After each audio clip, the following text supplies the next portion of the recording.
qu'il y ait une prise de conscience au niveau du ministère aussi et des services de santé nationaux, que ce phénomène, il commence à se répandre et que ce phénomène, il commence à prendre des proportions importantes et on en mesure les conséquences sanitaires. Et que ça peut être une véritable bombe à retardement parce que ces capsules, elles coûtent pas cher, elles sont facilement accessibles puisque c'est tout à fait légal. On le voit, les maires, les arrêtés municipaux qui permettent d'interdire la vente dans les commerces, ils ont leurs limites. Tout ça justifie vraiment que plus de 90 élus au Sénat aient co-signé cette proposition de loi, que nous la défendrons et que nous en débattrons, et en espérant que cela nous permettra, avec le gouvernement, avec le ministère, d'informer, de prévenir, mais aussi de créer un cadre juridique qui permet d'en interdire un usage détourné, au moins pour les mineurs. Que nous sortons aussi du centre de pharmacologie et d'addictovigilance qui nous a exprimé, en tout cas, l'interrogation, l'inquiétude sur une consommation qui est de plus en plus importante dans la région et dans le Nord,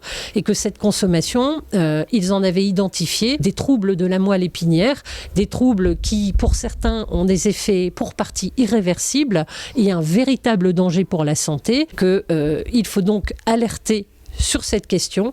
La proposition de loi que nous avons décidé de poser, nous l'avons posée parce que lorsque j'ai posé cette question d'actualité au gouvernement, j'ai vraiment eu l'impression qu'au niveau national, ce problème, il n'était pas très clairement identifié parce que peut-être pas présent de façon uniforme partout en France. Il faut aujourd'hui ne pas rendre possible la revente de ces produits pour des usages détournés, c'est-à-dire autres que pour ceux pour lesquels ils ont été faits.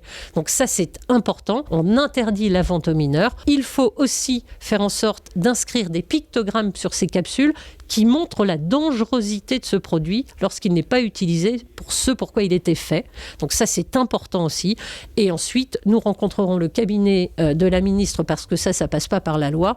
Mais il nous semble qu'il est absolument indispensable à ce stade de lancer une campagne de sensibilisation et d'information avec le concours des maires, mais aussi au niveau national, pour informer de la dangerosité du protoxyde d'azote quand il est en tout cas détourné de son usage normal.